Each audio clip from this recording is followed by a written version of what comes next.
موضوع الدرس أجر دعوة الأنبياء إلى الله تبارك وتعالى، سورة الشورى، تفسير ابن كثير. الحمد لله رب العالمين، والصلاة والسلام على أشرف الأنبياء وسيد المرسلين سيدنا محمد وعلى آله وأصحابه أجمعين. اللهم صل على سيدنا محمد وعلى آل سيدنا محمد كما صليت على إبراهيم وعلى آل إبراهيم في العالمين إنك حميد مجيد. أعوذ بالله من الشيطان الرجيم. بسم الله الرحمن الرحيم.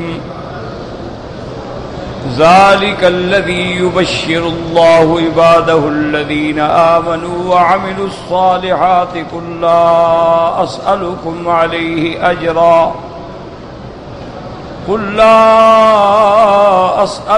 عليه أجرا إلا المودة في القربى ومن يقترف حسنة نزد له فيها حسنا إن الله غفور شكور. أم يقولون افترى على الله كذبا فإن يشاء الله يختم على قلبك ويمحو الله الباطل ويحق الحق بكلماته إنه علیم بذات الصدور. سورۃ الشورى میں جیسے ہم نے الحمدللہ پڑھا ہے کہ سب سے پہلے اللہ تبارک و تعالی نے حضور صلی اللہ علیہ وسلم کی رسالت اور آپ کی عظمت شان کا بیان فرمایا تھا. کذالک یوحی الیک وإلی الذین من قبلک اللہ العزیز الحکیم. اسی طرح آپ کی طرف وحی کی اور آپ سے پہلے انبیاء پر بھی اسی پروردگار عالم نے جو غالب ہیں، جو حکمت والے ہیں. لہو ما فی السماوات وما فی الارض، اسی ہی کے لیے ہے جو کچھ کے آسمانوں میں ہے اور زمینوں میں ہے. وہو العلی العظیم، وہی بلند ہے، وہی سب سے بڑا ہے. تکاد السماوات یتفطرن من فوقہن، قریب ہے کہ آسمان ان کے اوپر سے ان کی باتوں کی وجہ سے پھٹ پڑے. والملائکۃ یسبحون بحمد ربہم، اور ملائکہ اللہ کی تسبیح بیان کرتے ہیں اللہ تبارک و تعالیٰ کے حمد کے ساتھ. وَيَسْتَغْفِرُونَ لِمَنْ فِي الْأَرْضِ، اور بخشش مانگتے ہیں ان لوگوں کے لیے جو زمین میں ہیں. الا ان اللہ هو الغفور الرحیم، خبردار اللہ تبارک و تعالیٰ ہی بخشنے والے ہیں اور انتہائی مہربان ہیں. اللہ نے فرمایا والذین اتخذوا من دونہ اولیاء، اور جن لوگوں نے اللہ کے سوا حاجت روا اب مشکل کشا بنائے ہیں. اللہ حفیظ علیہم، اللہ تبارک و تعالیٰ ان کے عقائد و اعمال پہ نگہبان ہیں. وما انت علیہم بوکیل، اور آپ ان پہ نگران نہیں ہیں. اللہ تبارک و تعالیٰ جانتے ہیں آپ کے ذمے صرف یہ ہے کہ اللہ کی دعوت توحید پہنچا دیں. فرمایا وَكَذَلِكَ أَوْحَيْنَا إِلَيْكَ قُرْآنًا عَرَبِيًّا، اسی طرح ہم نے آپ کی طرف وحی فرمائی قرآن جو عربی زبان کے اندر ہے. لِتُنذِرَ أُمَّ الْقُرَىٰ وَمَنْ حَوْلَهَا، تاکہ آپ مکے والوں کو اور اس کے ارد گرد پورے عالم کو ڈرائیں. وَتُنذِرَ يَوْمَ الْجَمْعِ لَا رَيْبَ فِيهِ، اور ان کو ڈرائیں اس دن سے جس دن سب کو اللہ اکٹھا کریں گے، یعنی قیامت کا دن جس میں کوئی شبہ نہیں. اور اس دن فیصلہ ہو جائے گا فریق فی الجنت و فریق فی السعیر، ایک جماعت جو ہے وہ جنت میں ہوگی اور ایک دوزخ میں. اللہ فرماتے ہیں وَلَوْ شَاءَ اللَّهُ لَجَعَلَهُمْ أُمَّةً وَاحِدَةً، اگر اللہ چاہتے تو سب کو ایک طریقے پہ بنا دیتے، سب کو مسلمان بنا دیتے، سب کو ایمان والا بنا دیتے، لیکن یہ اس کی حکمت ہے۔ وَلَٰكِن يُدْخِلُ مَن يَشَاءُ فِي رَحْمَتِهِ، وہ جس کو چاہتے ہیں اپنی رحمت میں داخل کر کے ہدایت والا بنا دیتے ہیں۔ وَالظَّالِمُونَ مَا لَهُم مِّن وَلِيٍّ وَلَا نَصِيرٍ، اور مشرک اور کافر اپنی جانوں پہ جو ظلم کرنے والے ہیں ان کے لیے نہ دنیا میں نہ آخرت میں کوئی دوست اور نہ کوئی مددگار۔ کیا مانا؟ اگر اللہ ان پہ دنیا میں عذاب بھیجے تب بھی کوئی بچانے والا نہیں، کوئی مدد کرنے والا نہیں، اور قیامت میں بھی ان کا نہ کوئی مدد کرنے والا نہ بچانے والا۔ اللہ فرماتے ہیں میرے مدنی ان کا حال دیکھیں، ام اتخذوا من دونہ اولیاء، انہوں نے اللہ کے سوا پکڑ رکھے ہیں حاجت روا مشکل کشا۔ فاللہ والولی، اسی کی ذات ہے جو سب سے زبردست ہے، قوت والا ہے، معاون نگران ہے، اور اس کی شان یہ ہے وَهُوَ يُحْيِي الْمَوْتَى، اور وہ زندہ کرتا ہے مردوں کو، وَهُوَ عَلَى كُلِّ شَيْءٍ قَدِيرٌ، اور وہ ہر چیز پہ قادر ہے۔ وَمَا اخْتَلَفْتُمْ فِيهِ مِنْ شَيْءٍ فَحُكْمُهُ إِلَى اللَّهِ، اگر کسی مسئلے میں اختلاف ہو تو اللہ ہی کی طرف لوٹو۔ ذالکم اللہ ربی، وہی اللہ تبارک و تعالی میرا رب ہے، علیہ توکلت، اسی پہ میرا بھروسہ آسرا ہے، وإلیہ انیب، اسی ہی کی طرف میں رجوع کرتا ہوں، لوٹتا ہوں۔ اور وہ میرا رب کیسے شان والا ہے، فاطر السماوات والارض، جس نے آسمانوں اور زمینوں کو بنایا، جعل لکم من انفسکم ازواجا ومن الانعام ازواجا یذرؤکم فی، اسی نے تمہاری جنس سے تمہارے لیے جوڑے بنائے اور جانوروں میں سے بھی جوڑے بنائے، پھر زمین میں بکھیر دیا۔ لیس کمثلہ شیء، اس کی کوئی مثل نہیں، اس کا کوئی شبیہ نہیں، اس کا کوئی ضد نہیں، اس کا کوئی ند نہیں۔ وَهُوَ السَّمِيعُ الْبَصِيرُ، اور وہی سب کی فریادیں سننے والا، سب کے احوال کو دیکھنے والا۔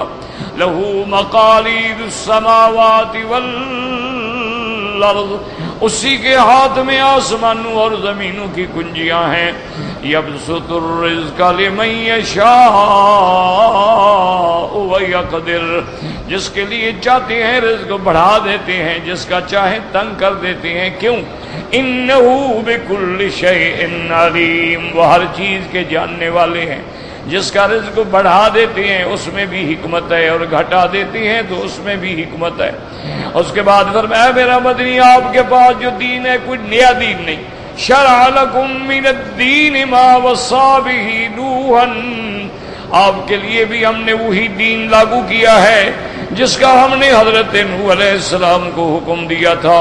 والذی اوحینا الیک، وہی دین ہم نے آپ کی طرف وحی کیا۔ وما وصینا بہ ابراہیم وموسیٰ وعیسیٰ، اور جس کی ہم نے نصیحت کی حضرت ابراہیم، حضرت موسیٰ اور حضرت عیسیٰ، ان اقیموا الدین ولا تتفرقوا فیہ، کہ دین کو قائم کریں اور اس میں کوئی اختلاف نہ کریں۔ کیا مانا؟ یعنی اصول دین جو ہیں وہ تمام انبیاء میں مشترک ہیں، اور ہر انبیاء کے لیے شریعت الگ ہے، لیکن وہ شریعت بھی اسی دین کا حصہ ہے۔ نوح علیہ السلام کے اصول دین ایک ہیں، شریعت بھی ان کے دین کے تابع ہے۔ یہ معنی نہیں ہوتا کہ شریعت کا دین سے تعلق نہیں، شریعت ہی دین ہے اور دین ہی شریعت ہے۔ کبر علی المشرکین ما تدعوہم الیہ، مشرکین پہ تمہاری دعوت توحید جو ہے بڑی بھاری لگتی ہے۔ اللہ یجتبی الیہ من یشاء، اللہ تبارک و تعالی چن لیتے ہیں جس کو چاہتے ہیں، ویہدی الیہ من ینیب، اور ہدایت دیتے ہیں اس کو جو اس کی طرف رجوع کرتے ہیں۔ یعنی دو راستے، یا تو اللہ خود چن لیتے ہیں یا پھر جو اللہ کی طرف آنا چاہتا ہے ہدایت مانگتا ہے اس کو ہدایت دیتے ہیں۔ وما تفرقوا الا من بعد ما جاءهم العلم بغيا بينهم، اور انہوں نے نہیں اختلاف کیا مگر ان کے پاس علم آنے کے بعد۔ کیوں؟ سرکشی ہے۔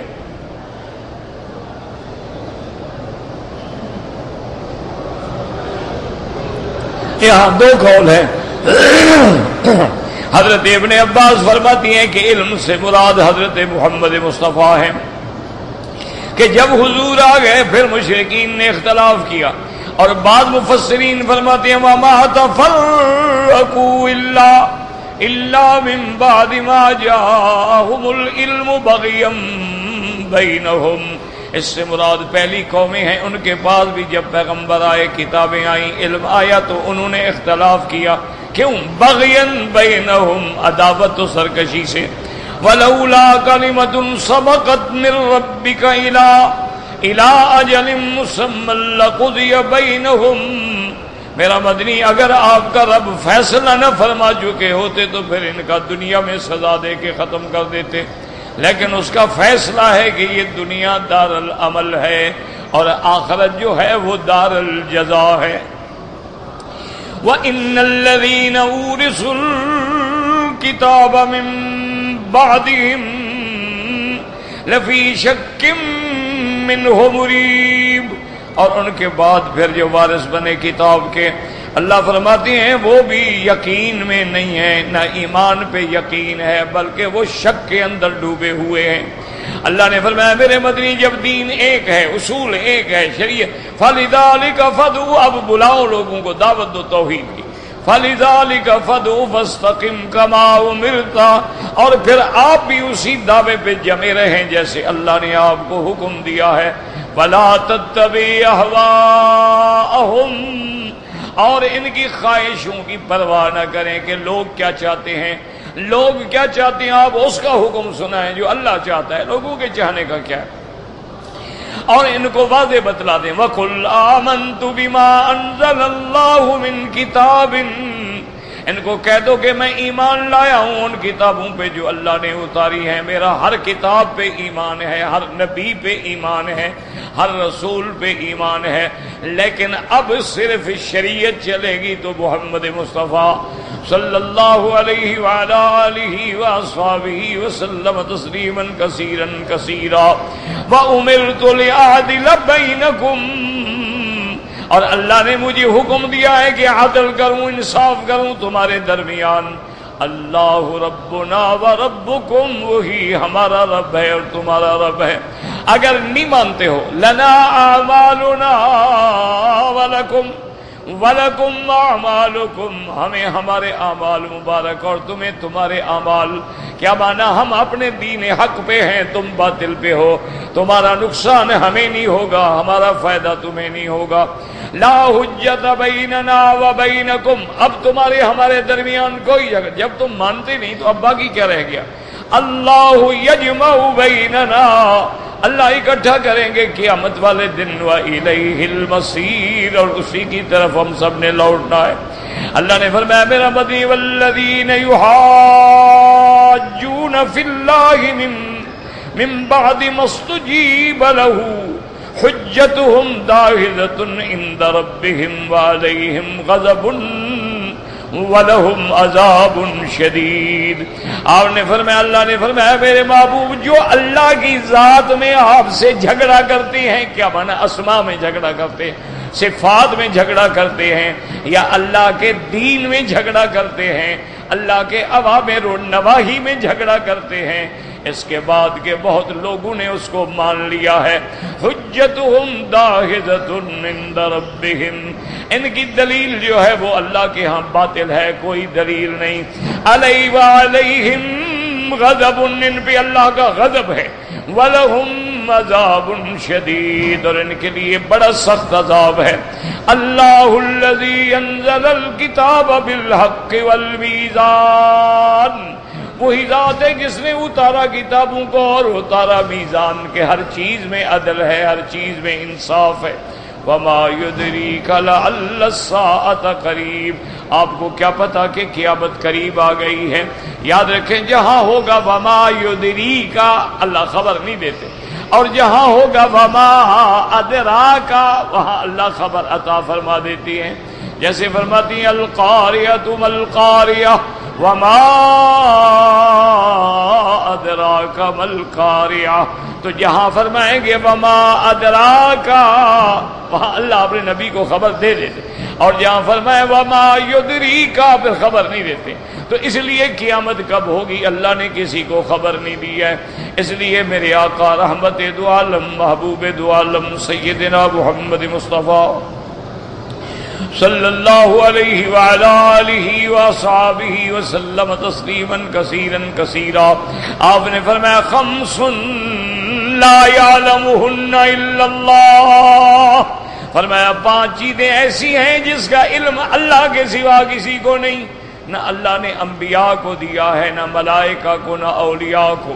اور ان 5 چیزوں میں پہلی چیز کیا ہے؟ فرمایا ان اللہ عندہ علم الساعہ، قیامت کا علم اللہ، قیامت آئے گی یہ تو اللہ نے بتایا، لیکن کب آئے گی یہ اللہ کو علم۔ یستعجل بها الذین لا یؤمنون بها، اور جو ایمان نہیں لاتے وہ جلدی مچاتی ہے، کہاں ہے قیامت، کب آئے گی، کہاں ہے عذاب، لے آؤ۔ اللہ نے فرمایا والذین آمنوا مشفقون منها ویعلمون انها الحق، اور جو ایمان والے ہیں وہ گھبراتے ہیں، وہ ڈرتے ہیں، کیوں؟ وہ جانتے ہیں کہ قیامت حق ہے۔ اور کافر تو چونکہ مانتے نہیں نا قیامت، اس لیے کہتے ہیں جی کہاں ہے قیامت، لے آؤ، فاتو بآبائنا، ہمارے جو باپ دادا مر گئے لے آؤ ان کو، اگر وہ واپس نہیں آئے تو ہم کیسے واپس آئیں گے۔ الا ان الذین یمارون فی الساعۃ لفی ضلال بعید، اللہ نے فرمایا خبردار، میرے محبوب تنبیہ کا تو علامہ ہوتا ہے خبردار، جو لوگ قیامت میں شک کرتے ہیں وہ بہت دور کی گمراہی میں جا پڑے ہیں۔ قیامت حق ہے، رات دن دیکھ رہے ہو، ابھی دن ختم ہو گیا رات آ گئی، پھر رات ختم ہو جائے گی دن آ گیا، تو جو اللہ اس پہ قادر ہے وہ اس پہ بھی قادر ہے کہ دنیا ختم ہو جائے گی، عالم آخرت آ جائے گا۔ روزانہ اللہ ہمیں دکھلاتے ہیں کہ دیکھو کیسے تغیر تبدل ہو رہا ہے، پہلے دیکھو نطفہ ہے، پھر بچہ بنتا ہے، پھر آہستہ آہستہ بچہ جوان ہوتا ہے، پھر جوانی کے عروج پہ آتا ہے، پھر بوڑھے پہ آتا ہے، پھر موت آتی۔ تو روز تو دیکھ رہے ہو جو اس تغیر پہ قادر ہے وہ دنیا کو بدلنے پہ بھی قادر ہے، اللہ کے آگے کیا مشکل ہے۔ فرمایا اللہ لطیف بعبادہ یرزق من یشاء وہو القوی العزیز، اللہ انتہائی مہربان ہے اپنے بندوں پہ، یرزق من یشاء، رزق دیتے ہیں جس کو چاہیں، اور وہی قوت والے ہیں اور وہی ہر چیز پہ غالب ہیں۔ اللہ جس کو چاہے رزق دیں، جس کو چاہے تنگ کر دیں۔ اور یاد رکھو رزق سے مراد رزق عمومی بھی ہے اور رزق خصوصی بھی ہے۔ رزق عمومی تو اللہ ہر مسلمان کافر کو دیتے ہیں، لیکن جو علم ہے، جو دین ہے، جو قرآن ہے، جو فہم قرآن ہے، یہ بھی رزق ہے، یہ جس کو چاہتے ہیں اپنے پیارے بندوں کو عطا فرماتے ہیں۔ اور اللہ تبارک و تعالیٰ قوت والے ہیں، کوئی چھین لے نہیں، وہ قوت والے اور وہ غالب ہیں۔ اور پھر دیکھیں رزق دینے کا بھی انداز ہے، یہ نہیں کیا کہ میرے بندے تمہاری عمر 100 سال ہے، سارا رزق لے لو، کہاں لے کے جائے گا؟ جتنا ضرورت پڑتی رہی اللہ دیتے رہے۔ اور ایک بات یاد رکھیں کہ بہت سارے علماء نے، بزرگوں نے، اللہ والوں نے لکھا ہے کہ قرآن کی اس آیت کی ایک بڑی عجیب تاثیر ہے۔ انہوں نے لکھا ہے کہ جن لوگوں کے رزق میں تنگی ہے نا، غربت ہے، پریشان ہیں، وہ روزانہ صبح کے نماز کے بعد 70 دفعہ یہ آیت پڑھ کے اللہ سے دعا مانگیں تو فوراً غریبی ٹل جاتی۔ اس آیت کے اندر بڑا اللہ کی رحمت ہے۔ اللہ شک کا بھی ذالک کہ اللہ کے قرآن میں ہر قسم کے برکات ہیں، ظاہری بھی برکات ہے، مانوی بھی برکات ہے۔ اس میں ظاہری بھی شفا ہے، روحانی بھی شفا ہے، جسمانی بھی شفا ہے، ہدایت بھی ہے، رحمت بھی ہے، شفا بھی ہے، قرآن ہے، موعظہ بھی ہے، ہدن بھی ہے، رحمت. انہوں نے کہا بھی 70 دفعہ یہ اول آخر درود شریف، چونکہ یہ قاعدہ ہے ہمیشہ یاد رکھو کہ جب بھی دعا مانگو یا کوئی دنیا کا وظیفہ پڑھو، پہلے بھی درود شریف بعد میں بھی درود شریف، کیونکہ جب درود شریف پڑھا نہ جائے نا تو وہ دعا جاتی ہی نہیں عرش پہ. جب درود قبول ہوگا تو ہماری دعا بھی ساتھ چلی جائے گی. تو اس لیے قاعدہ ہے کہ پہلے بھی درود پڑھا جائے، بعد میں بھی درود، درمیان میں وہ پڑھے، اور وظیفہ بھی وہی پڑھیں جو قرآن و حدیث سے ثابت ہے. یہ جو بعض لوگ بتا دیتے ہیں انتر منتر جنتر، یہ سارے کافرانہ یا محمل کلام ہوتی ہے، پتہ ہی نہیں ہوتا کہ اس کا معنی کیا ہے. جب قرآن کی نعمت موجود ہے تو کہیں بھٹکنے کی ضرورت ہی نہیں. اس لیے حضور نے فرمایا جو آدمی سورت واقعہ روزانہ پڑھے اللہ اس کو کبھی بھوکا نہیں رکھیں گے. حضور پاک نے فرمایا جو سورت الکہف جمعہ کے دن تلاوت کر لے اللہ اس کو فتنہ دجال سے بھی محفوظ رکھیں گے. تو اللہ نے، اللہ کی ہر سورت کے اندر برکت ہے. سورت یاسین ہے، سورت الملک ہے، سورت حامیم سجدہ ہے، اواخر الحشر ہے، سورت بقرہ ہے. اس لیے مفسرین نے، محدثین نے لکھا ہے کہ جن لوگوں پہ جن ہے، جادو ہے، سحر ہے، کوئی چیز ہے، اگر وہ کوشش کر کے سورت البقرہ روزانہ تلاوت کریں یا خود سنیں، سماع لگا کے سنتے رہیں، سب جادو وادو شیطان بھاگ جاتے ہیں. کسی بھی ادھر ادھر جانے کی ضرورت نہیں. قرآن جو موجود فرمایا اللہ لطیف بعبادہ یرزق من یشاء وهو القوی العزیز من کان یرید حرث الآخرۃ نزد له فی حرثہ. اللہ فرماتے ہیں جو آخرت کی کھیتی چاہتا ہے اس میں ہم برکت ڈال دیتے ہیں. ومن کان یرید حرث الدنیا نؤتہ منہا وما له فی الآخرۃ من نصیب. اور جو صرف دنیا کی کھیتی چاہتے ہیں ان کو ہم دنیا میں دے دیتے ہیں لیکن آخرت میں ان کا کوئی حصہ نہیں ہوتا. دنیا میں ہم رزق دیتے ہیں، اولاد دیتے ہیں، صحت دیتے ہیں، سب کو دیتے ہیں، کافر کو بھی مسلمان، لیکن آخرت میں کافر کو کچھ نہیں ملے گا. ام لہم شرکاء ام لہم شرکاء شرعوا لہم من الدین ما لم یأذن بہ اللہ. اللہ نے فرمایا میرا محبوب یہ کافر، یہ مشرک اگر آپ کی شریعت پہ نہیں چلتے تو کیا ان کے پاس کوئی اور شریعت ہے جو ان کے اللہ کے اذن کے بغیر ان کے پاس آ گئی ہے. وَلَوْلَا كَلِمَةُ الْفَصْلِ لَقُضِيَ بَيْنَهُمْ. اگر اللہ فیصلہ نہ فرما چکے ہوتے تو دنیا میں عذاب دے کے ان کو ختم کر دیتے. وَإِنَّ الظَّالِمِينَ لَهُمْ عَذَابٌ أَلِيمٌ. یہ اپنی جانوں پہ ظلم کر کے شرک کرنے والے جو ہیں ان کے لیے بڑا دردناک عذاب ہے. تَرَى الظَّالِمِينَ مُشْفِقِينَ مِمَّا كَسَبُوا وَهُوَ وَاقِعٌ بِهِمْ. اللہ نے فرمایا میرا مدنی آپ دیکھیں گے قیامت والے دن یہ شرک کرنے والے، یہ کفر کرنے والے جو ہیں کیسے ڈر رہے ہوں گے جو کچھ انہوں نے دنیا میں کیا تھا، لیکن وہ عذاب آ کے رہے گا، کوئی ٹال نہیں سکتا. والذین آمنوا وعملوا الصالحات فی روضات الجنات. اور جو ایمان لائے اور عمل کیے اچھے وہ جنت کے باغوں میں ہوں گے. لَهُمْ مَا يَشَاءُونَ عِندَ رَبِّهِمْ. اور ان کو ملے گا جو چاہیں گے ان کے رب سے. ذَلِكَ هُوَ الْفَضْلُ الْكَبِيرُ. اور میرے محبوب یہ جنت میں پہنچ جانا، جنت کی نعمت کا مل جانا جو ہے یہ سب سے بڑی کامیابی ہے. اللہم انا نسألک الفردوس الاعلی برحمتک یا حنان یا منان. اللہم اجرنا من النیران وارزقنا الجنان برحمتک یا حنان یا منان یا قدیم الاحسان یا دیان. اب آج کا سبق جو ہم نے پڑھا ہے اللہ فرماتے ہیں بسم اللہ الرحمن الرحیم.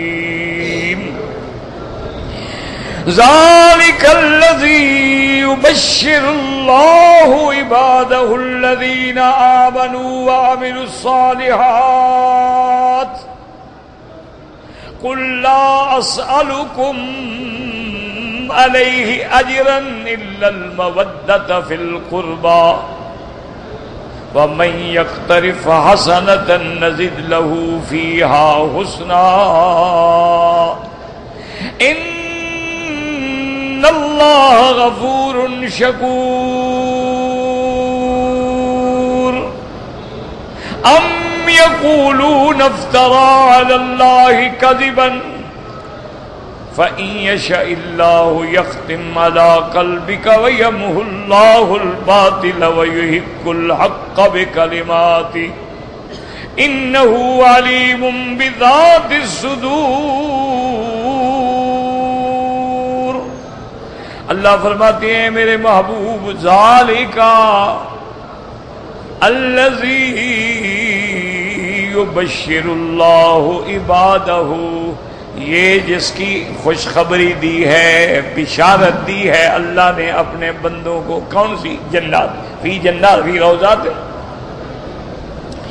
یہ بشارت اللہ نے جو اپنے ان بندوں کو جو ایمان لائے اور اچھے عمل کیے، بہت بڑی عظیم بشارت ہے اور یہ حق ہے، ہر حال میں ملے گی۔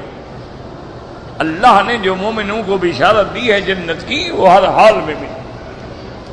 اب اللہ نے فرمایا میرا مدنی آپ ان مشرکین سے کہیں قل لا اسألکم علیہ اجرا الا المودۃ فی القربى، میں تم سے دعوت پہ، تبلیغ پہ، نصیحت پہ کچھ اجر، کوئی اجر، کوئی مزدوری، کوئی بدل، کوئی معاوضہ نہیں مانگتا، مگر تم سے اتنا مانگتا ہوں کہ میری رشتہ داری کا کچھ لحاظ کرو۔ تو مسئلہ سمجھیں کہ اللہ نے جتنے پیغمبر بھیجے، جتنے نبی بھیجے، جتنے رسول بھیجے ہیں اور جو اللہ کا دین لائے، دعوت دی، اس پہ کوئی اجرت نہیں، کہ کوئی مالی اجرت ہو، کوئی ذاتی منفعت ہو، کوئی فائدہ ہو، بالکل۔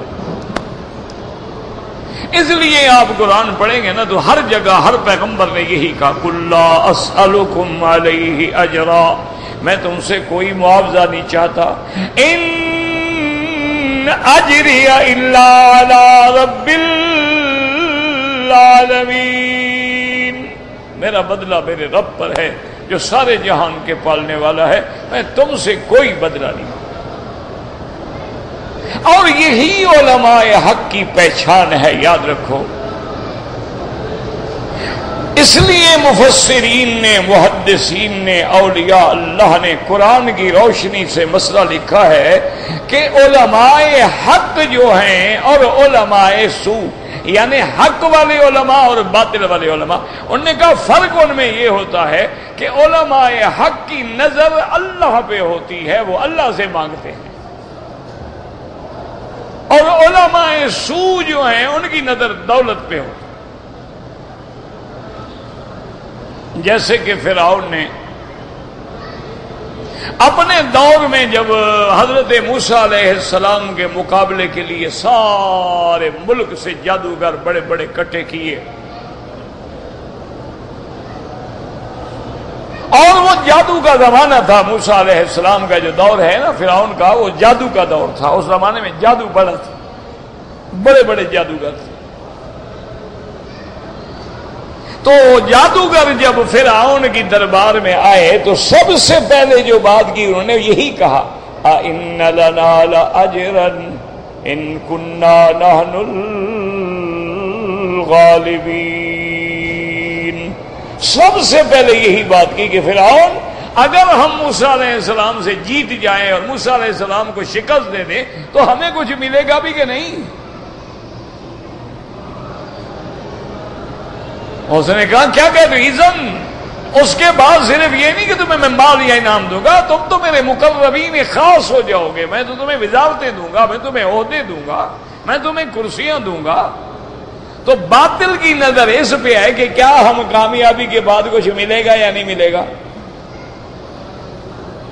اور انبیاء کی نظر کیا ہوتی ہے کہ لا اسألکم علیہ اجرا، میں کچھ نہیں مانگتا، ان اجری الا علی رب العالمین، میرا اجر میرے اللہ کے پاس ہے۔ آج بھی آپ دنیا میں دیکھ لیں جتنے سرکاری درباری مولوی ہیں، روز ان کے مسئلے بدل جائیں گے، فتوے بدل جائیں گے۔ وجہ کیا ہے؟ انہیں کرسی لینی ہے، مال لینا ہے، پیسہ لینا ہے، دولت لینی ہے۔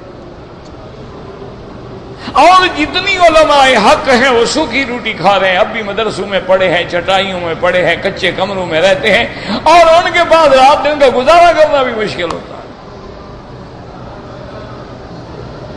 یہ مسئلہ نہیں ہے، بلکہ بعض محققین اور بعض جو اولیاء اللہ ہیں وہ تو کہتے ہیں بھی آدمی کو نماز پر بھی، دین کی دعوت پر بھی، دین کی تبلیغ پر بھی، قرآن پڑھنے پر بھی، قرآن پڑھانے پر بھی، اذان دینے پر بھی کوئی اجرت نہیں لینی چاہیے، کیونکہ یہ تو سب کام اللہ کے لیے ہے۔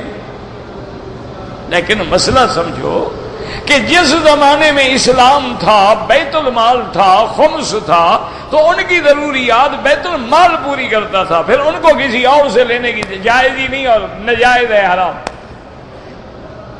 لیکن اب دنیا میں نہ بیت المال ہے، نہ کوئی صندوق اسلامی ہے، نہ ان کو کوئی مدد کرنے والا ہے۔ اب اگر وہ تنخواہ لیں تو وہ جائز ہے۔ فتویٰ اسی پہ کہ اگر کوئی مدرس ہے، کوئی حافظ ہے، کوئی قاری ہے، کوئی مولوی ہے، نماز پڑھاتا ہے، اذان دیتا ہے، قرآن پڑھاتا ہے، تنخواہ لیتا ہے، بالکل حلال۔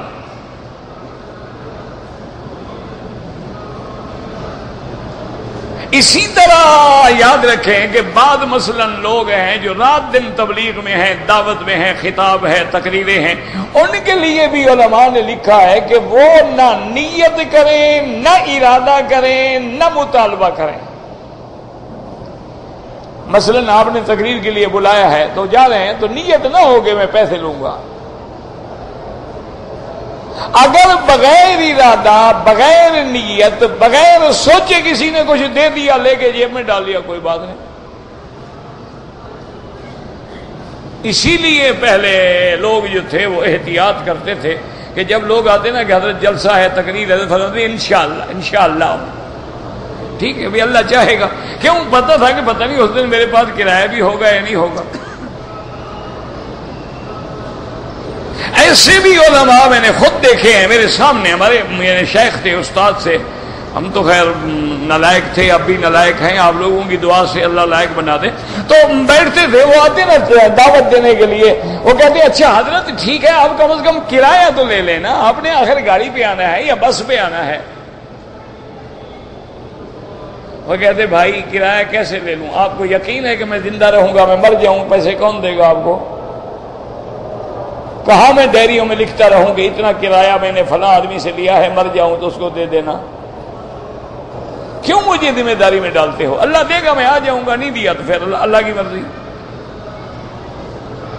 اور دوسری احتیاط یہ کرتے تھے کہ جہاں صاحب دعوت ہے، دیکھتے تھے کہ صاحب دعوت دیندار ہے یا بس گزارا ہے، اور دائیں بائیں معلوم بھی کر لیتے تھے دوستوں سے، ساتھیوں سے، شاگردوں سے کہ بھی ان کے گھر والے نماز بھی پڑھتے ہیں نہیں پڑھتے، وضو کر کے کھانا بناتے ہیں یا بے وضو بناتے ہیں۔ اگر ذرا سا بھی شبہ ہو جاتا کھانا نہیں کھاتا۔ وہ کہتے بے نماز عورت کا پکا ہوا کھانا جب اندر جاتا ہے اللہ نور ایمان چھین لیتا ہے۔ انہوں نے کہا وہ پھر ایمان میں حلاوت نہیں رہتی، وہ لذت نہیں رہتی۔ نماز تو پڑھیں گے لیکن لذت نہیں ہوگی، طواف تو کریں گے لیکن حلاوت نہیں۔ وہ جو حلاوت ہے نا، جیسے اقبال نے کہا تھا نا کہ رہ گئی رسم اذان، اذان تو اب بھی ہوتی ہے نا، رہ گئی رسم اذان روح بلالی نہ رہی۔ وہ بلال والی تڑپ کہاں؟ اذان تو اب بھی ہو رہی ہے، نمازیں تو اب بھی ہو رہی ہیں، ماشاءاللہ بڑے بڑے احترام سے ہو رہی ہیں، بڑے بڑے نظام سے ہو رہی ہیں، لیکن وہ جو تڑپ دیکھی تھی نا جی کے مجال ہے۔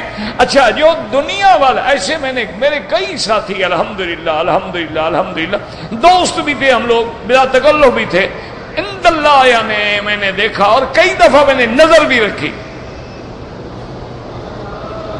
کہ بھی تقریر کے بعد یہ کیا کرتے ہیں، پیسے لیتے ہیں، مانگتے ہیں، کوئی اشارہ، کوئی کنایا، الحمدللہ کبھی کسی نے دے دی انہیں یوں کر کے بھی نہیں دیکھا کہ 10 روپے دیے ہیں، 100 دیا ہے، 50 دیا ہے، جی اچھا بھائی جزاک اللہ، چلے ہمارے ساتھی تھے، ہمارے دوست تھے۔ اچھا مجھے تو اللہ نے اس وجہ سے بچایا، میں کوئی پیر فقیر نہیں تھا، نہ اب ہوں، میں تو اس لیے بچا رہا کہ اللہ نے چونکہ کوئی چھوٹی موٹی زمین دی تھی تو ہم تو زمیندار معروف تھے، مشہور تھے، اور ویسے بھی بلوچ قوم کے گندے خطرناک قسم کے چور ڈاکو آدمی، مجھے تو وہ ڈر کے بارے ہی نہیں دیتے تھے کہ اس کو کیا دیں، یہ تو بڑا آدمی ہے، 100 روپے دیں گے تو توہین ہے اس کی، اس سے زیادہ ہم دے نہیں سکتے، مجھے اللہ یوں بچا لیتے تھے۔ اچھا اس کی دعوت والے کی روٹی سے بھی مجھے اللہ بچا لیتے تھے۔ جس علاقے میں جلسہ ہوتا تھا وہاں کا کوئی نہ کوئی بڑا ذمہ جو ہے وہ پہلے آدمی بھیجتا، حضرت کھانا میرے پاس ہوگا، کیونکہ ان سے ہمارے ذمہ دار مراسم تھے۔ تو اس لیے میں تو یوں بچ گیا، میں کوئی نیکی سے نہیں بچ گیا کہ بھی میں نے پیسے نہیں لیے اور میں بڑا متقی پرہیزگار تھا، وہ مجھے ڈر سے نہیں دیتے تھے، مجھے اللہ بچا لیتا تھا۔ وہ سمجھتے تھے پیسے دیں گے تھوڑے ہیں، زیادہ دے نہیں سکتے، تھوڑے دیں گے تو ان کی شان کے خلاف ہے، یہ تو خود بڑا آدمی، 3 تو اس کے ساتھ نوکر ہیں، 4 آدمیوں کا کرایہ کون دے؟ مولوی تو ایک آئے گا نا، بس میں بیٹھ گئی ہے تو 4 آدمی ساتھ ہیں، گاڑی ساتھ ہے، جیپ اس کی اپنی ساتھ ہے، اس کا پیٹرول بھی دیں، ہم تو ہمارا تو کباڑا ہو گیا۔ تو اللہ نے ہمیں تو یوں بچا لیا، ہم کوئی نیکی سے نہیں بچے ہیں، ورنہ اور دنیا دار جو ہے نا، ایک ہوتا تھا شیعہ کا مولوی، مولوی اسماعیل مر گیا، بڑا خطرناک مناظر تھا۔ اچھا خدا کی قدرت دیکھو، پڑھا ہمارے مدرسوں میں، انا للہ و انا الیہ، اہل سنت والجماعت کے مدارس میں پڑھا، بعد میں پتہ نہیں بدبخت کو کیا مصیبت آئی، شیعہ بن گیا۔ ایک دفعہ مجھے ملا گاڑی میں، میں نے کہا یار تم نے کیا ڈھونگ رچا رکھا؟ اس نے کہا مکی تھا، مجھے پتا ہے کہ باطل مذہب ہے، پر تمہارے سنی تو سن ہیں، نہ پیسے دیتے ہیں نہ عورت دیتے ہیں، میں کیا کروں ایسے مذہب کو؟ یہاں دونوں چیزوں کی وہ افراد ہے، مزے ہی مزے ہیں، متا کرو مرضی ہے، 10 شادیاں کرو مرضی ہے، پیسہ ہی پیسہ ہے۔ پہلے ہم طے کرتے ہیں کہ جناب مجلس پڑھیں گے اتنے پیسے لوں گا۔ اب بھی میں جانتا ہوں کئی لوگ ہیں وہ کہتے ہیں ہم 9 اور 10 کو 2 دن جو محرم کی مجلس پڑھنے کے لیے آئیں گے تو 0 میٹر کرولا گاڑی کی چابی آپ ہمیں دیں گے، ورنہ بھاگ جاؤ، ہم نہیں پڑھتے۔ اچھا وہ مولوی اسماعیل تھا بیچارہ، مر گیا، تو وہ کہیں جلسے پہ گیا، ان کے ساتھ طے کیا 5000 روپے۔ اچھا اس بیچارے نے جس نے دعوت کی اس نے بڑا زور لگایا، لیکن پیسے اکٹھے نہیں ہوئے، چندے کی بات تھی نا، اس سے بڑی مشکل سے 2000 یا 3000 بنے۔ اب اس نے سوچا میں کیا کروں؟ اس نے جناب بڑا خوبصورت لفافہ خرید کے اس لفافے میں رکھ کے اور لفافے کو اچھی طرح بند کر کے اور اوپر ماشاءاللہ پلاسٹک کی سیل لگا کے اور حضرت کا اوپر نام مناظر اعظم اور سارا اور فلاں اور غزالی زمان اور غزالی دوران لکھ کے جب حضرت کی روانگی کا وقت آیا، اڈے پہ چڑھانے کے لیے آیا، تو اس نے ادب سے جناب لفافہ پیش کیا۔ اس نے کہا بھی اتنے لوگ کھڑے ہیں، لفافہ لے کے جیب میں ڈال لے گا، گھر جا کے گنے گا، پھر جو مرضی ہے گالی دیتا رہے، کیا ہو گیا؟ اس کو لفافہ دیا، اس نے کہا سبحان اللہ ماشاء اللہ، اس نے آرام سے لفافہ وہیں کھولا، لفافہ کھول کے گنا، کہتا بے ایمان باقی 2500 لے آؤ۔ انہوں نے کہا میں کوئی رشوت لے رہا ہوں، عباس کے نام کی خیرایت ہے، حسین کے نام کی بھیک مانگ رہا ہوں، میں کوئی رشوت کھاتا ہوں؟ اور میں نے ایمان بیچا ہے، اگر تم نے تقریریں سننی ہے تو بولیے عبد الستار توسوی کی سنو، میں ایمان بیچ رہا ہوں، پیسے بھی پورے نہ لوں، نکالو پیسے، والا بیٹھا ہوں، بیٹھ گیا، اس کا میں نہیں جاتا، بس کو جانے دو۔ تو باطل کی نظر یاد رکھو دولت پہ ہوتی ہے، حق والے کی نظر اللہ کی رضا پہ ہوتی ہے۔ یہ بڑا آسان امتحان ہے، کوئی مشکل نہیں۔ ہر پیر مولوی کا ذرا 20 سال پہلے کا ذرا رجسٹر کھول کے دیکھ لو کہ جب تک حضرت پیر نہیں بنے، مولوی نہیں بنے، گھر کیسا تھا، مکان کیسا تھا، زمین کتنی تھی، لباس کیسا تھا۔ اب جو کروڑوں کی جائیدادیں بن گئی ہیں کہاں سے آ گئی؟ بڑا آسان ہے، کوئی مشکل نہیں ہے، ایک منٹ میں تجزیہ ہو سکتا ہے نا کہ بھئی ایک آدمی 50 سال پہلے کیا تھا، اچھا اس کے بعد وہ تو مولوی ہے یا قاضی ہے یا مفتی ہے یا پیر ہے، اس کا کام تو رشد ہے، ہدایت ہے، ذکر ہے، فکر ہے، لوگوں کی اصلاح ہے، پیسے کا کیا معنی؟ اب یہ بات سمجھیں کہ حضور پاک نے فرمایا کہ مکے والوں بات سنو، میں تم سے کچھ نہیں چاہتا، لیکن یہ استثناء منقطع، اتنا تو شرم کرو کہ میری رشتہ داری کا خیال کر کے میری بات نہیں مانتے ہو تو میرے راستے میں کانٹے تو نہ بچھاؤ۔ یہ معنی نہیں کہ میں رشتہ داری کی بدلہ مانگتا ہوں یا رشتہ داری کی محبت کا عوض مانگتا ہوں، جیسے بعض لوگوں نے یہی کہا ہے نا کہ میں کچھ نہیں مانگتا، بس میرے رشتہ داروں سے محبت کرو، سادات سے محبت کرو، جنت کے دروازے کھل جائیں گے، نہ نماز پڑھو نہ روزہ رکھو۔ یہ معنی نہیں ہے، معنی یہ ہے کہ حضور اور مشرکین کو شرم دلا رہے ہیں کہ ظالمو، اگر میری دعوت تمہیں قبول نہیں نہ کرو قبول، لیکن میں تمہارا رشتہ دار تو ہوں، اگر میری مدد نہیں کر سکتے ہو فلا تؤذونی، مجھے ایذا بھی نہ پہنچاؤ تو میرے رستے میں کانٹے بھی نہ بکھیرو۔ اس لیے حضرت ابن عباس فرماتے ہیں مکے میں قریش کا کوئی خاندان نہیں جس کا کسی نہ کسی طرح حضور سے رشتہ تھا، صرف یہ کہہ دینا کہ رشتہ داری سے مراد بی بی فاطمہ ہے، یہ جیسے بات ہمارے کہہ دیتے ہیں نا جی قربا جو ہیں اس سے مراد تو بس صرف حضرت علی ہے اور بی بی فاطمہ حسن حسین۔ او شریفو، یہ آیت کو اتر رہی ہے مکے میں، اس زمانے میں تو حضرت بی بی فاطمہ کی شادی ہی نہیں ہوئی، حسن حسین پیدا ہی نہیں ہوئے، حضور اس کا واسطہ کیسے دے رہے ہیں؟ وہ تو ابھی نکاح بھی نہیں ہوا، بی بی فاطمہ کی شادی تو مدینے میں ہوئی۔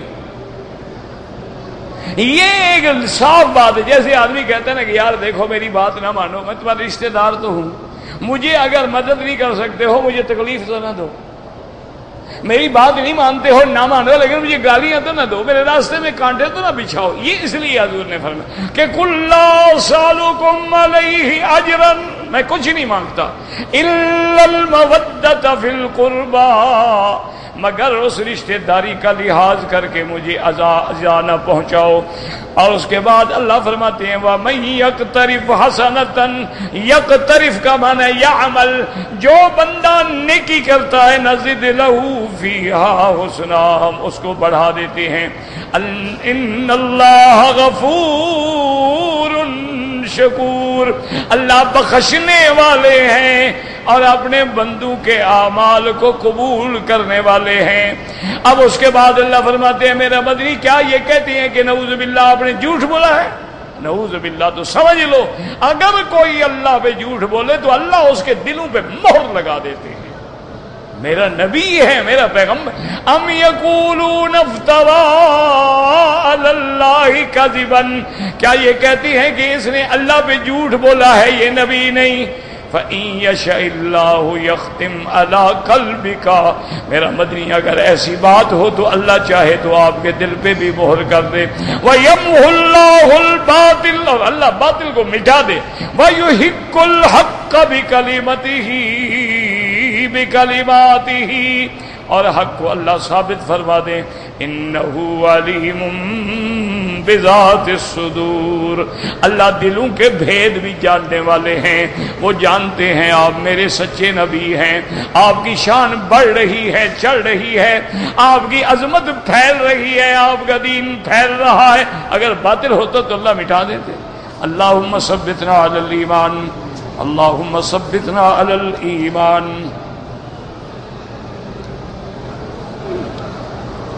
کہتے ہیں جی کہ قطار میں لگ کر بوسہ دینا حدیث میں ثابت ہے نہیں، حدیث میں قطار لگانے کا کوئی حکم نہیں۔ حدیث میں جو حکم ہے اس پہ تم نے کبھی عمل کیا ہے؟ حدیث میں حکم ہے کہ صف سیدھی بناؤ، تم کبھی سیدھی بناتے ہو؟ ادھر کھڑا ہے، ادھر کھڑا ہے، ادھر کھڑا ہے، ادھر کھڑا ہے، ادھر کھڑا ہے، ادھر کھڑا ہے، وہ ادھر کھڑا ہے، درمیان میں جوتے رکھے ہوئے ہیں۔ حضور کہ اللہ فرماتے، نبی فرماتے مل کے کھڑے نہیں، اس نے فاصلہ کیا ہو۔ بات یہ ہے کہ لڑتے ہو تو کوئی مسئلہ حل نہیں، لائن لگائیں تو مسئلہ حل نہیں، کریں کیا؟ مجھے آپ لکھ کے بھیجیں گے اس کا کیا حل ہے، ورنہ کوئی حکم نہیں۔ مسئلہ تو یہ ہے موقع ملے بوسہ دو، نہ ملے اشارہ کرو، بات ختم ہوگی، نہ لائن لگانے کی ضرورت پڑے گی نہ لڑنے کی ضرورت پڑے گی۔ لیکن جب تم لڑتے ہو تو کیا کریں؟ مسئلہ یہ ہے کہ جو دور سے ہم اشارہ کرتے ہیں اللہ اکبر وللہ الحمد، یہ اسی بوسے کے برابر ثواب ہے۔ اور اگر ہم نیت کر لیں کہ یا اللہ تیرے بندوں کو تکلیف ہوگی اس لیے میں دھکے نہیں دیتا، تو اللہ اس کا ثواب اور عطا فرمائے گا۔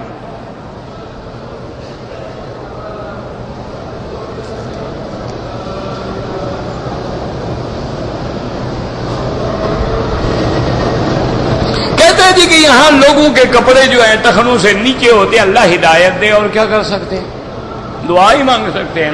آج کل تو فتنے کا دور ہے نا بھائی، مردوں کے کپڑے نیچے ہوتے جا رہے ہیں، عورت کے اونچے ہوتے جا رہے ہیں، پتہ نہیں وہ کہاں پہنچتی ہے، یہ کہاں پہنچتے ہیں۔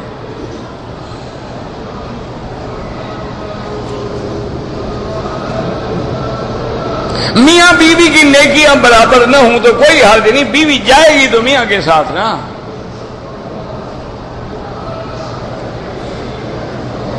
طواف کے بعد جو 2 رکعت ہیں، افضل یہ ہے کہ مقام ابراہیم کے پیچھے ادا کی جائیں، جہاں بھی جگہ ملے، یہ نہیں کہ بالکل یوں مقام کے ساتھ لگ جاؤ، مقام ابراہیم کے پیچھے۔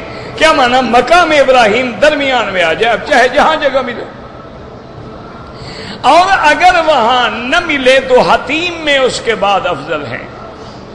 اگر حتیم میں بھی جگہ نہ ملے تو پورے جو طواف کا میدان بنا ہوا ہے جہاں بھی چاہو افضل ہے۔ اگر وہاں بھی نہ ملے تو پورے حرم میں جہاں چاہو پڑھ لو۔ اگر آدمی ہے کمزور ہے، وضو کو ٹوٹ گیا ہے، گھر چلا گیا ہے، وہاں ہوٹل میں وضو کر کے پڑھ لے، تب بھی ادا ہو جاتی ہے۔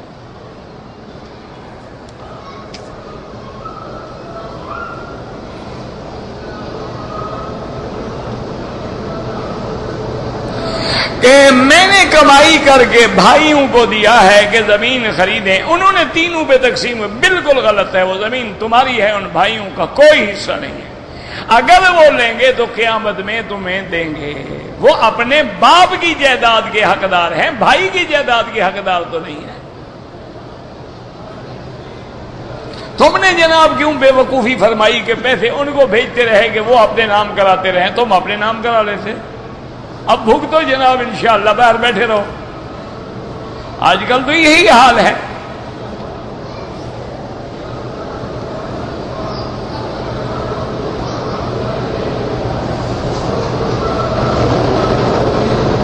کہتے ہیں جی کہ میں امام کے پیچھے نماز پڑھ رہا تھا، مجھے آواز کبھی پہنچتی تھی کبھی نہیں پہنچتی تھی، میں نے اندازے سے سر اٹھایا تو آپ کے آگے بھی تو لوگ تھے کہ نہیں تھے؟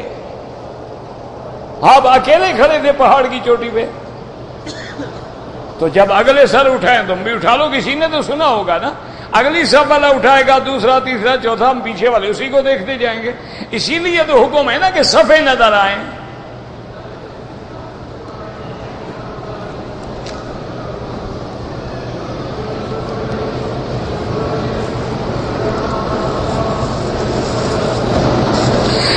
جی کہ ہم 3 افراد ہیں، کراچی سے ہم نے احرام باندھا، مگر گرمی بہت زیادہ تھی، مکے میں آگے احرام اتار دیا اور شلوار قمیض پہن، یعنی شلوار قمیض میں گرمی نہیں لگتی، چادروں میں گرمی لگتی ہے۔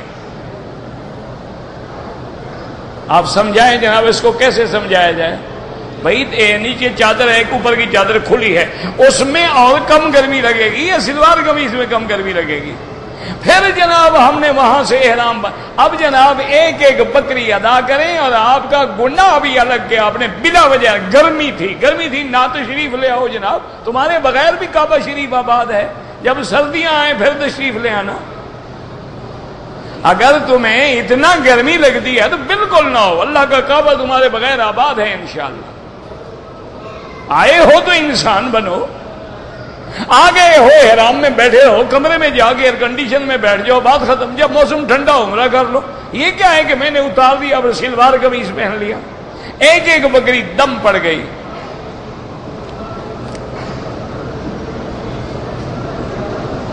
میں آپ کی زبان، آپ کی تقریروں کا پشتوں میں ترجمہ کرنا چاہتا ہوں، بالکل کریں جناب، میری طرف سے بالکل اجازت ہے۔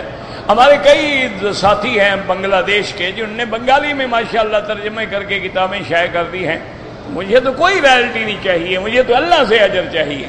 آپ جس زبان میں چاہیں ترجمہ کریں، چھاپیں، سی ڈی بنائیں، کیسٹ بنائیں، میری طرف سے کھلی اجازت۔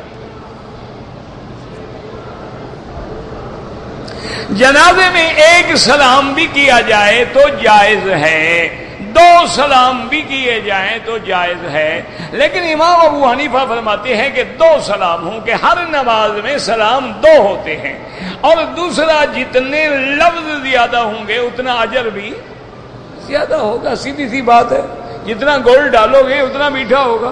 ایک آدمی نے 1 دفعہ کہا، ایک آدمی نے 2 دفعہ کہا، ویسے جائز ہے، کوئی منع نہیں۔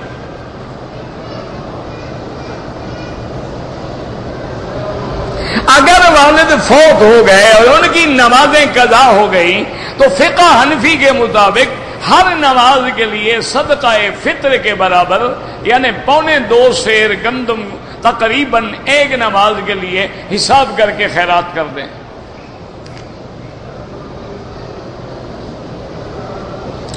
احرام کے بعد خوشبو لگانا منع ہے، نیت کرنے سے پہلے خوشبو لگا سکتے ہیں، وہ بھی بدن پہ، کپڑے پہ نہیں۔ احرام کے بعد خوشبو لگائی، یاد آ گیا، دھو ڈالا، کوئی جرمانہ نہیں، لیکن اگر لگائے رکھا 8-10 گھنٹے تو پھر دم پڑ گئی۔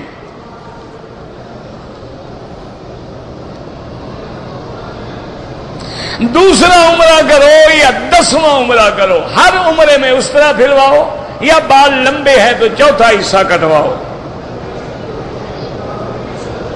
خانہ کعبہ میں صرف حجر اسود کو بوسہ دینا سنت ہے، اگر کسی اور جگہ بوسہ دینا جائز ہوتا تو سب سے پہلے حضرت محمد مصطفیٰ دیتے ہیں۔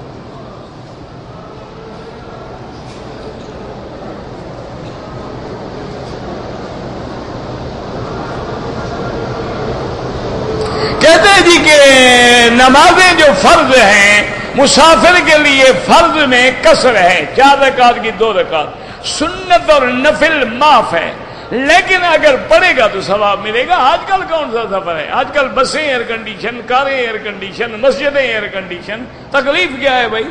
ویسے اللہ نے معاف کیا ہے، نہ پڑھو کوئی گناہ نہیں۔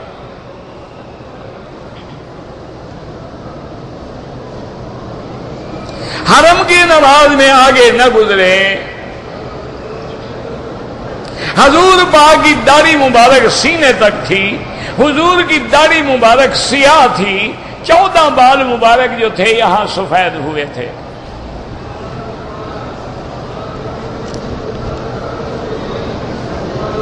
میں مدینہ منورہ گیا، عمرہ نہیں کیا، واپسی پہ امام ابو حنیفہ رحمت اللہ علیہ کے نزدیک دیا تو واپس جا کے عمرہ کرو، ورنہ مسجد عائشہ سے عمرہ بھی کرو، ایک بکری دم بھی ادا کرو۔ باقی ائمہ کہتے ہیں نیت نہیں تھی تو جرمانہ نہیں ہے۔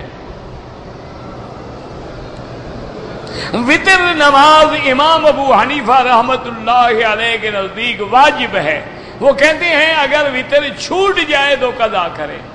باقی ائمہ کے نزدیک وطر پڑھنا سنت ہے، وہ کہتے ہیں نہیں پڑھا تو کوئی بات نہیں، ثواب نہیں ہوا، قضا ضروری نہیں۔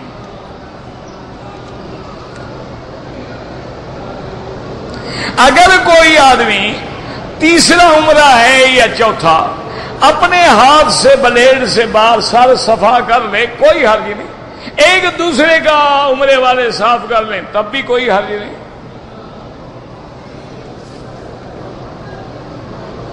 بہرحال مسلمان کا مسلمانوں کو قتل کرنا کسی حال میں بھی جائز نہیں، یہ اللہ کا عذاب ہے ہمارے گناہوں کی وجہ سے۔ دعا کرو کہ اللہ عذاب رفع فرما دے، اللہ تبارک و تعالی مسلمانوں پہ رحم فرمائے۔ یعنی کوئی تصور نہیں کیا جا سکتا۔ آپ دیکھیں، تاریخ اٹھا کے دیکھ لو، ہندو ہندو کو نہیں مارتا، یہودی یہودی کو نہیں مارتا، نصرانی نصرانی کو نہیں مارتا، ایک مسلمان کا کیا دماغ خراب ہو گیا ہے؟ اس کی وجہ ہے، یاد رکھو، ایک ہے نافرمان، لیکن جب ایک فرما بردار اللہ کی نافرمانی کرے تو اس کے لیے پھر سخت عذاب آ جاتا ہے۔ دیکھو نا، ایک آدمی حضور کو نہیں مانتا، برباد ہو گیا، ہلاک ہو گیا، جہنم میں جائے۔ ایک آدمی حضور کو ماننے کے بعد حضور کی شان میں کوتاہی کرے، وہ تو زندیق ہے۔ اس کی تو بعض علماء فرماتے ہیں توبہ بھی قبول نہیں ہوگی. تو اس لیے آپ دیکھیں کہ انسان یعنی اتنا بڑا عجیب حیوان ہے، اس کے عجیب جذبات ہیں کہ یہودی کو قتل نہیں کرتا، نصرانی کو قتل نہیں کرتا، ہندو کو قتل نہیں کرتا، مسلمان کو مار رہا ہے، مسجدوں میں مار رہا ہے، عبادتوں میں مار رہا ہے، نمازوں میں مار رہا ہے. یہ کون سا دین ہے بھائی؟ اصل بات بتائے کیا؟ اصل بات یہ ہے کہ ہمارے گناہوں کی سزا ہے، اللہ کا عذاب ہے. ہم نے اللہ کی نعمت کا شکر نہیں کیا، اللہ نے ملک دیا شکر نہیں کیا، اللہ نے عقل دیا شکر نہیں کیا، اللہ نے قرآن دیا شکر نہیں کیا، اللہ نے ایمان دیا شکر نہیں کیا، اللہ نے اسلام دیا شکر نہیں کیا. اللہ نے ہمیں سب سے بڑی نعمتیں دی. یعنی بعض علماء کہتے ہیں کہ سورۃ الرحمن میں جتنی نعمتوں کا اللہ نے ذکر کیا ہے کہ مثلا جناب پھل ہوں گے، کھجور ہوگی، انگور ہوں گے، انار ہوں گے، نہریں ہوں گی، دریا ہوں گے، حوریں ہوں گی. انہوں نے کہا جتنی نعمتوں کا سورۃ الرحمن میں ذکر ہے اللہ نے وہ ساری آپ کو دی ہیں پاکستان کہ پہاڑ بھی ہیں، سمندر بھی ہیں، دریا بھی ہیں، کھیتی بھی ہے، زراعت بھی ہے، باغ بھی ہے، ہر قسم کی مین پاور بھی ہے، اور لوگ بڑے ذہین بھی ہیں، بڑے انٹیلیجنٹ بھی ہیں.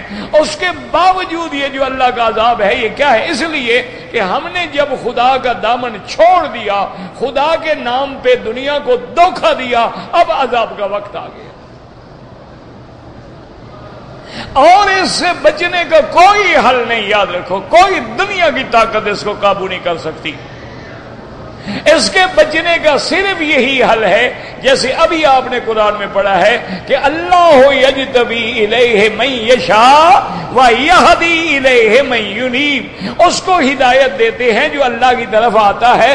آپ اجتماعی طور پر سارا ملک جو ہے گھروں سے باہر نکل کے میدانوں میں آگے 2 رکعت نماز توبہ پڑھے، اللہ کے آگے گڑ گڑائیں، ہر آدمی استغفار کرے، رو رو کے اللہ سے دعائیں کریں، انشاءاللہ یہ سارے عذاب ٹل جائیں گے. ہماری تو بات سنتا نہیں. اگر آپ کے پاس طاقت ہے، ذریعہ ہے، آپ میڈیا کو کہہ سکتے ہیں، آپ یہ بات ان کو بتلا سکتے ہیں، تو آپ یہ کہیں. اس کے علاوہ کوئی حل نہیں. دنیا الٹی ہو جائے امن نہیں ہو سکتا. اللہ کو راضی کرو.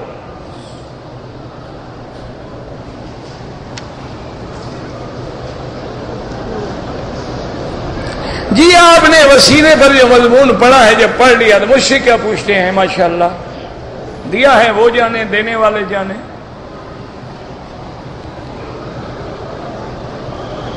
تصویر کھینچنا حرام ہے. بس جو سبز گنبد اپنا سبز لائٹیں لگی ہیں صفا مروہ میں، وہاں جب آدمی جائے تو تیز تیز چلے. یہ بھی کہ دوڑنا نہیں، جھپٹ کے چلنا.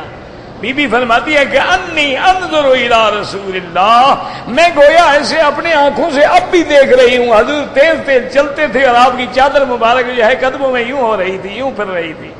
تو تیز تیز چلنے کا حکم ہے. اور عورتوں کو تو وہاں تیز چلنے کا بھی حکم نہیں ہے. ان کی طرف سے تو اماں دوڑ گئی ہیں، اب ان کو دوڑنے کے کہ انہیں بس سائی چل کے کریں، دوڑ کے نہیں. اصل وجہ کیا ہے کہ دوڑنے میں ہو سکتا ہے کہ عورت کا کپڑا کھل جائے، ہو سکتا ہے چادر یا سلوار اونچی ہو جائے، ہو سکتا ہے اس کے بدن کا ذرا بھی کھل جائے، اس کو تو نماز بھی گئی، عبادت بھی گئی، ہر چیز گئی. لیکن آج کل تو ماشاءاللہ میراتھن ریس میں نکر پہن کے دوڑتی ہیں ہماری بیٹیاں. پھر کہتے ہیں عذاب کیوں آ رہا ہے؟ عذاب نہیں آئے گا تو کیا اوپر سے تم پر رحمت برسے گی؟ جب تمہارے ہاں میراتھن ریس ہے، بسنت کے ذریعے تم بچوں کی گردنیں کاٹ ڈالتے ہو ڈور کے ساتھ، عذاب نہیں آئیں گے؟ تم اللہ سے رحمت مانگتے ہو. زنا کے اڈے کھلے ہوئے ہیں، شراب کے اڈے کھلے ہوئے ہیں. ہر بڑا آدمی تمہارا وہ ہے جو شراب پیتا ہو. ہر بڑا آدمی تمہارا وہ ہے جو داڑھی مڈاتا ہو اور انگریزی سوٹ پہنتا ہو. تمہارے ہاں بڑا آدمی وہ تو نہیں ہے جو تہجد پڑھتا ہے، روتا ہے اللہ کے آگے، وہ تو نکما ملا ہے. چھوڑو یار، اس میں کیا ہے. تمہارے ہاں بڑا آدمی وہ ہے جیسے زندگی میں نماز نہ پڑھی ہو، زندگی میں سچ نہ بولا ہو، حرام کھاتا ہو، سود کھاتا ہو، جوا کھاتا ہو، ریس میں جا کے جوا بازی کرتا ہو، گھوڑے دوڑاتا ہو، معصوم بچوں کو سمگل کرتا ہو، لوگوں کے گردے نکال کے بیچتا ہو، وہ بڑا آدمی ہے۔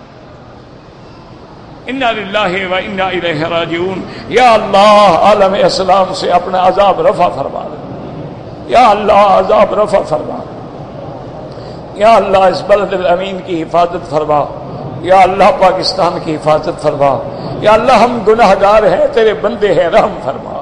اللہم انا خلق من خلقک، اللہم انا خلق من خلقک، اللہم لا تعذبنا بذنوبنا، اللہم لا تہلکنا بذنوبنا، لا تمنع عنا بذنوبنا فضلک یا ارحم الراحمین، یا ارحم الراحمین۔ حسبنا اللہ ونعم الوکیل، نعم المولا ونعم النصیر، انصرنا فإنک خیر الناصرین۔